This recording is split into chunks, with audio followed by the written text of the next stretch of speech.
You might remember when Bush was president, he announced that he was going to deploy so-called missile defense systems in Poland and the Czech Republic as a way to protect Europe and the United States against Iran launching nuclear missiles. Iran, of course, doesn't have any nuclear weapons, and they don't have any conventional missiles that could even hit the United States if they wanted to. But anyway, in spite of that, Bush was going to do that. And then, not long after Obama got into office, he announced that he was doing away with those deployments, that he was not going to go forward with those deployments. But what, again, most people don't know, much like Bill Clinton did, Obama came forward with a counter proposal, essentially saying that we're going to put a different kind of missile defense system into Poland and the Czech Republic and throughout Europe. The one Bush wanted to have is the one that would have a bullet, hit a bullet way up in deep space, where things travel at 15,000 miles an hour. It's very difficult to figure out whether something is real or if it's a decoy. You don't know if these 5 objects that are coming are actually balloons or are they really nuclear warheads, so it's hard for your so-called missile defense interceptor to pick out what's what. That system wasn't testing at all very well. But what was testing with a greater success was one that is called boost phase missile defense. The idea is you don't wait till something gets way up here at top speed. You hit it soon after it's launched, just as it's lifting off the ground, where the flames are coming out of the engines. It's easy to detect. It's slow. It hasn't got very far off the ground. Much greater chance of hitting it. And that particular system, now deployed on ground-based launchers and on Navy ships, Aegis destroyers that are made where I live in Bath, Maine, outfitted with these missile defense systems.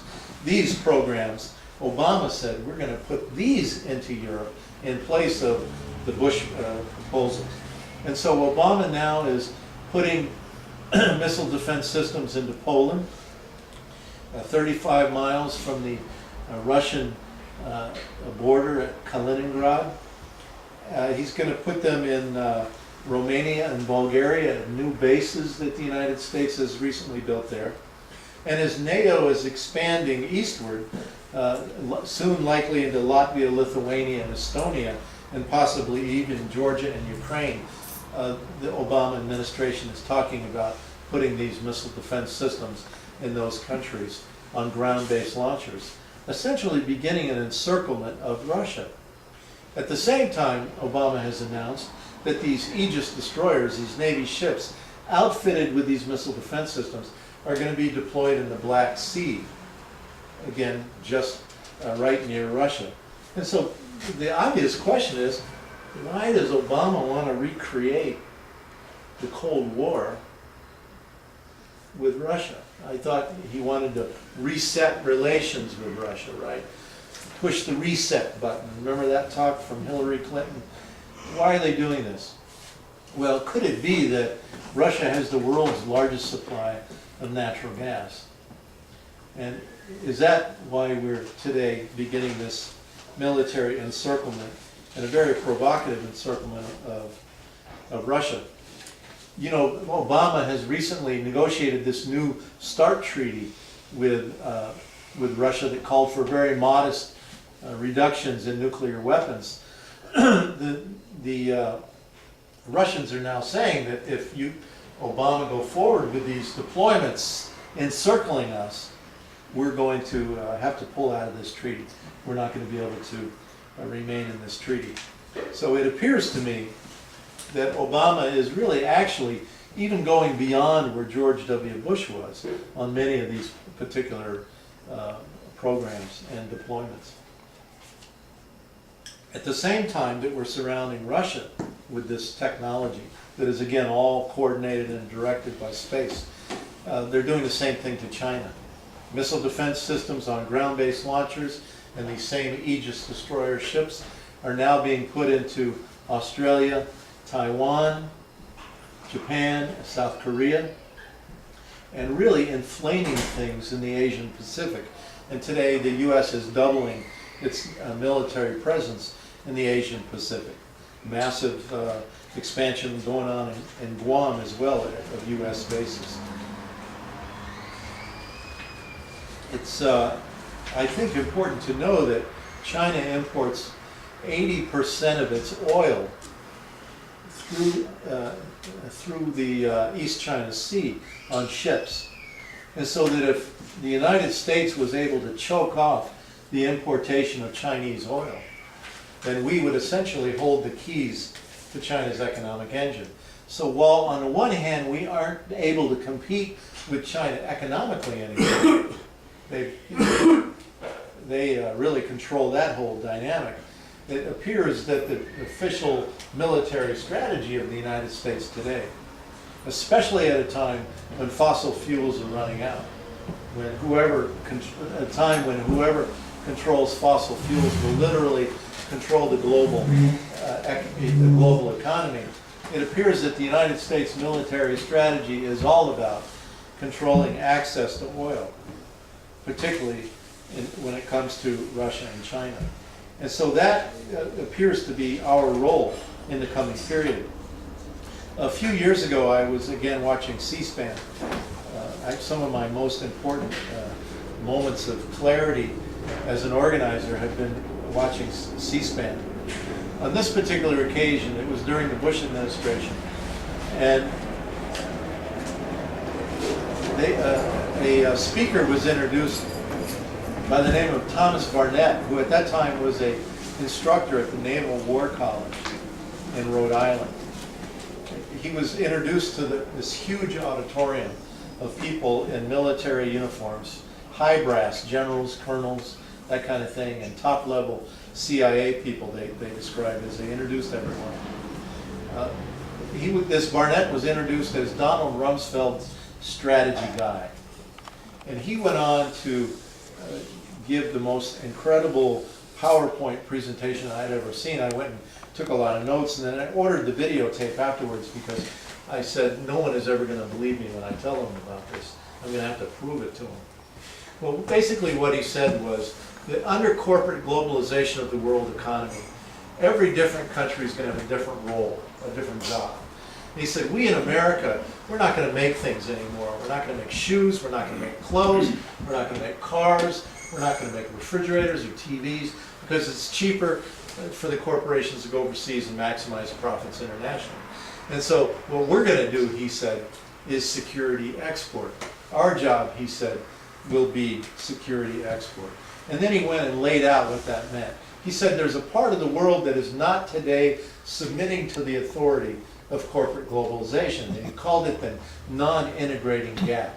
And then he identified the gap. He said it's the Middle East, of course, where we are with our permanent bases in Iraq today. Central Asia, where we're today building permanent bases in Afghanistan, where we have other bases being set up in the other stands throughout that region. Africa, where we've now created Africa Command, and will now be,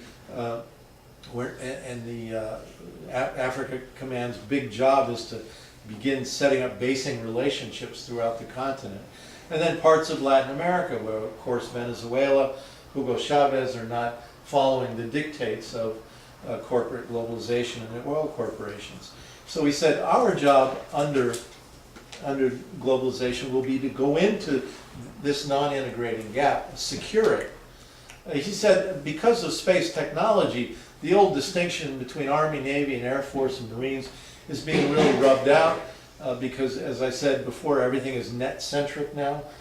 He said there's essentially going to be two services in the future. One he called Leviathan, and the other Systems Administration. The job of Leviathan, he said, will be just to go in and kick ass, get it over with, get it quick, shock and awe in 2003. And he said we're really good at that. We can really go in, level anybody, take them out, and no one can deal with us at all. He said the one we're not doing so well is Systems Administration. The job of running a country after we've gone in and taken it over.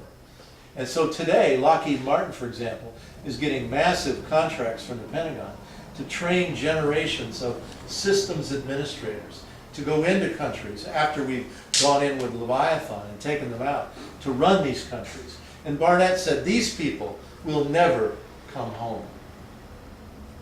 He also said that we're not going to do international treaties anymore. They're going to stand in our way. What did you mean by that? We will never come home. Well, once we go in and conquer a country, Iraq, Afghanistan, It's permanent task. we go in, we're never coming home. We're going to set up permanent operations. We're going to run that country. That's what Gates said in the last week or so. We're never leaving Afghanistan. We're never bringing those troops home. Okay. And so Barnett then said that we're not going to do international treaties anymore. And then he said, and I memorized this quote, Adolf Hitler never had to ask permission to invade another country, and neither will we. So this is essentially the military strategy of the United States in the coming period. So what I have been trying to do is to, in my work in Maine and as I organize in other places around the country and talk to other groups, is to get people to kind of update a little bit their articulation of of where things are going.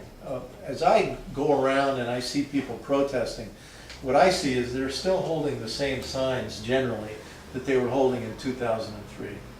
No war for oil, no blood for oil, that kind of, war is not the answer, that kind of thing. And I think that after about, 7 years now, since 2003, the people driving by, they pretty much got that message. They've got that. But my question to people in the peace movement today is, so what are we teaching people today? Where are we taking the public today with our public articulation in the peace movement? In what way are we educating the public about the piece of it that they don't understand, that they don't know? And this is where I think the peace movement is not doing such a good job, and we have to do a lot better job of that. So I think that we need an anti-imperial articulation. We need but we also need a transformative vision that we offer the public, because in all my years as an organizer, I've never seen both the peace movement and the public as depressed and feeling a sense of hopelessness as I see today. Maybe not everybody experiences that, but I think generally across the board, that's where things are at with the peace movement across the country. This kind of sense of we don't know what the hell to do, we're lost, we don't know what works, and we can't get anybody to listen to us anymore.